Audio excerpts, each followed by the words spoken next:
Hello there, lovely people. It's Alex from Nintendo Life here, and if you've played Goldeneye on Nintendo Switch Online, you might be forgiving for thinking the controls are a bit terrible. They're very much of the time, and for many fans of the original, myself included, it's nice to have a bit of a chuckle at how quaint things used to be, and then it gets a bit grating. Well, thankfully there's a way to solve this issue with minimal fuss, and what's more, it'll work on Joy-Con and even a Pro Controller, and you don't even need to use two controllers at the same time in order to make it work. This was actually a thing. First of all, you want to load up the game and enter a mission. That's the only way to get to the options menu. Press the plus button to look at Bond's swanky watch and navigate right until you see a big old N64 controller, select control style and change it to 1.2 Solitaire.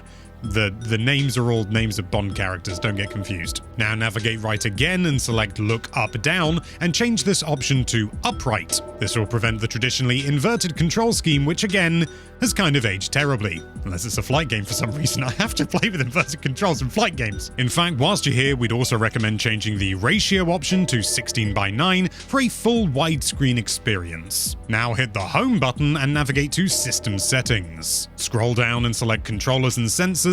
Then on the right side of the screen, select Change Button Mapping. Highlight your chosen controller, select it, and select Change. For a Pro Controller, navigate to the option at the bottom that reads Control Stick Settings, and enable both the left and right sticks options, which will reverse them. Head back to the Remap menu and change the ZL button to function as R, and the ZR button to function as ZL. These last two steps aren't entirely necessary, but they do help. If you're using Joy-Con, you'll need to perform the same steps but for each Joy-Con individually, and thankfully it's simple enough to execute. And you're all set, you're all done. Go back to the game and it will control exactly as you would want it to. The rest of the jank that the game has on offer will still be present and correct, but you'll no longer be fighting the controls as much as you were before. Do bear in mind that this will affect everything the controller is used for, so you'll want to reset the remap settings when playing another game, or you're going to have an interesting session. If you're plush, you can always assign these remap options to a spare controller if you happen to have one laying around,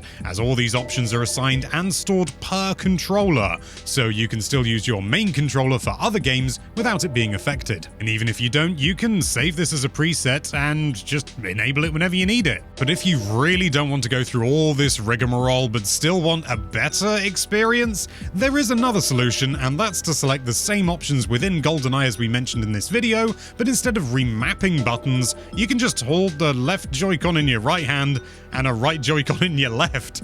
It works surprisingly well. It's not as elegant a final solution, and obviously it won't work with a Pro Controller, but it's better than you might think. And if you just want a quick thing, you don't want to remap things, bada bing, bada boom, you got a thing. Let us know if you use this system with a comment down below, and whether you liked it, or maybe you just wanted the old jank version. I fully respect that. There is something oddly magical and terrible about it. Thank you so much for watching. If you like this video, then why don't you shoot that subscribe button? No, you got it. No, it sort of bounces back. You got it. Yeah, that's it. Yep. And be sure to check out nintendolife.com for all sorts of lovely Nintendo related content. Thank you again for watching. Bye bye.